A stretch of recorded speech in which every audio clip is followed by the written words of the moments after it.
नमस्कार. मी पत्रकार अभिमन्यू अर्जुन पावसे, राहणार गिरवी. मी आता सध्या गणेशगाव गिरवी या कोल्हापूर पद्धतीच्या बंधाऱ्यावरती आहे आणि 3 वर्षापूर्वी या बंधाऱ्याचा पूर्वीचा भरावा गिरवी साईडचा आणि गणेशगाव साईडचा दोन्ही वाहून गेलेले आहेत आणि वारंवार आंदोलन करूनही या ठिकाणी पाटबंधारे विभाग याची दखल घेत नाही.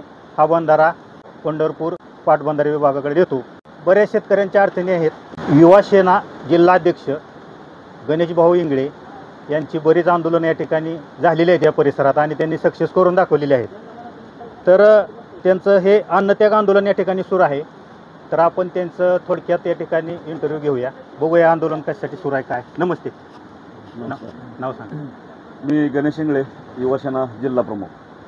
तर मी संगमगावचा रहिवासी असून आज आम्ही युवा सेनेच्या वतीने, आज आमचा दुसरा दिवस आहे, युवा सेनेच्या वतीने आम्ही अन्नत्याग आंदोलन केलेलं आहे. याच बंधाऱ्यावरती आम्ही 3 वेळा हे आंदोलन केलेलं आहे. पहिलं आंदोलन आमचं हे हलगीनाथ आंदोलन होतं, दुसरं आंदोलन हे जलसमाधी आंदोलन होतं आणि तिसरं आंदोलन हे मुंडन आंदोलन होतं.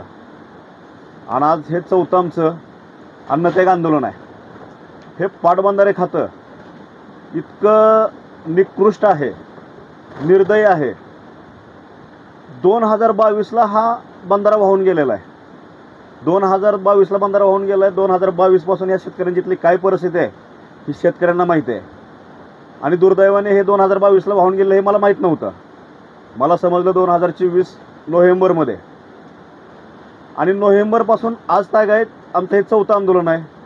जेव्हा पहिलं आंदोलन केलं तेव्हा त्यांनी मुरुम टाकला. दुसरं आंदोलन केलं तेव्हा हे प्रस्ताव पुढं पाठवला. आणि तिसऱ्या आंदोलनाच्या वेळेस हा प्रस्ताव मंजूर झाला. आणि मंजूर झाल्यानंतर माझ्या हिशोबाने ह्याची निविदा भरण्याची तारीख होती 20/3/2025 ते 30/4/2025. आणि निविदा उघडण्याची तारीख होती 7/4/2025.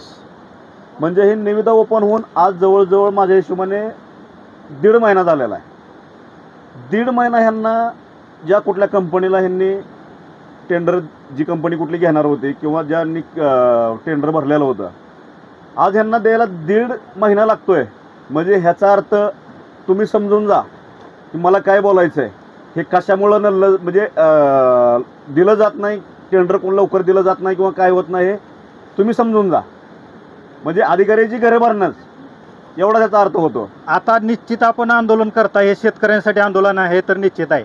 तर शेतकऱ्यांचं नुकसान काय झालं थोडक्यात सांगा. 3 वर्षात शेतकऱ्याचं नदीला इथं बंधाऱ्यात पाणी नसल्यामुळं शेतकऱ्यांचं अतोनात पिकाचं नुकसान झालेलं आहे. आणि दुसरी गोष्ट, थोडं वाहत जात गिरवीकडल्या साईडला शेतकऱ्याच्या जवळ माझ्या हिशोबाने अर्धा एकर शेती पण वाहून गेलेली आहे. शेतकऱ्यांचं शेती व्यतिरिक्त दुसरा व्यवसाय कुठला नसतोय. ठराविक 5% जर लोक सोडले तर 95% हे उदरनिर्वाह पूर्णपणे शेतीवर आहे शेतकऱ्यांचा. जर पिकं जर शेतीमध्ये पाण्याअभावी पिकं जर जळून जात असतील तर शेतकऱ्यांनी जगायचं कसं, हा शेतकऱ्यांच्या पल्ल्याला हा मोठा प्रश्न आहे शेतकऱ्यासमोर. आणि ते लक्षात घेता आम्ही आज अन्नत्याग आंदोलन करत आहे. आज आमचा दुसरा दिवस आहे.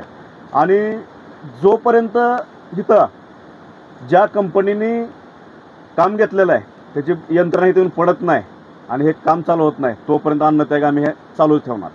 पाटबंधारे विभागाकडून वारंवार असं आंदोलन केलं, पाठीमागे निवेदनं दिली तरी दखल घेतली जात नाही. तर तुम्हाला या संदर्भात काय बोलायचं आहे? दखल घेतली जाते. 2022ला हा बंधारा वाहून गेलेला होता, त्याची आज तागायत दखल घेतली नव्हती. नोव्हेंबरमध्ये हे जेव्हा आमच्या युवा सेनेच्या कानावरती आलं, म्हणजे माझ्या आणि युवा सेनेच्या आमच्या पदाधिकाऱ्यांच्या कानावर आलं, तेव्हा नोव्हेंबरमध्ये आमचं पहिलं आंदोलन झालं. आणि पहिलं आंदोलन झाल्यानंतर इथं मुरुम टाकला गेला, येण्या जाण्यासाठी रस्ता चालू केला. आणि त्याच्यानंतर दुसऱ्या आंदोलनाला ह्यांनी हे प्रोसिजर चालू केलं. हे यश म्हणता येणार नाही, यशच म्हणता येईल. हे म्हणजे एक प्रकारे हा युवा सेनेचा पाटबंधारे खात्यावरचा हा दबाव आहे. आणि ह्या दबावापोटीच काल आम्ही आंदोलन केलं. आमच्यापाशी 4 तास हे अधिकारी बसून गेले, विनंती केली, पण त्यांना एकच सांगितलं की ज्या दिवशी काम चालू होईल त्या दिवशी हे आंदोलन संपलं जाईल, तोपर्यंत आंदोलन हे चालूच राहील. पाठीमागचा भरावा केला परंतु वाहून गेला, त्या संदर्भात तुम्हाला काय बोलायचं?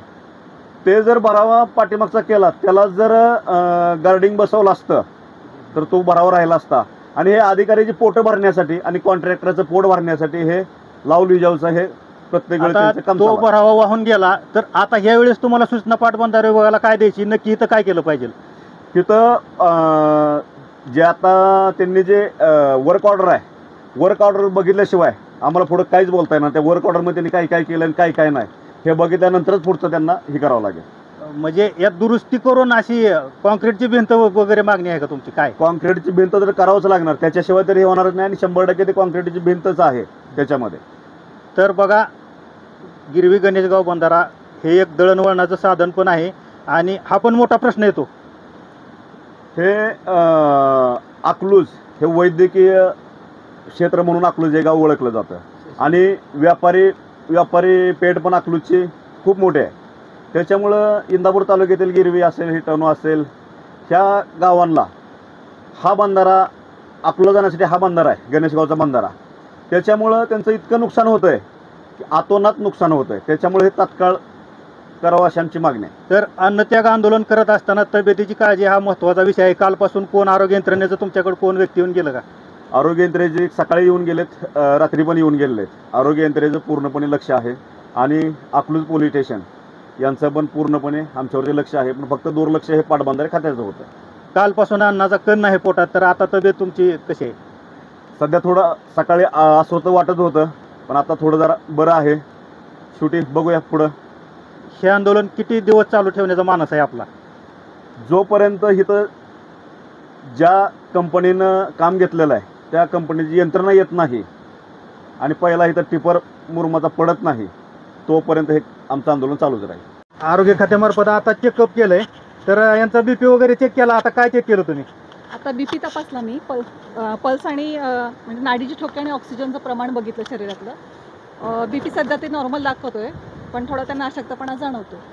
बाकी नाडीचे ठोके, ऑक्सिजनचं प्रमाण व्यवस्थित आहे सध्या ते. ठीक आहे. शेतकऱ्यांसाठी आंदोलन करणारं व्यक्तिमत्व आहे. 4-5 आंदोलनं त्यांनी चांगली यशस्वी करून दाखवलेली आहेत. पत्रकार अभिमन्यू पावसे, गणेशगाव बंधारा. धन्यवाद.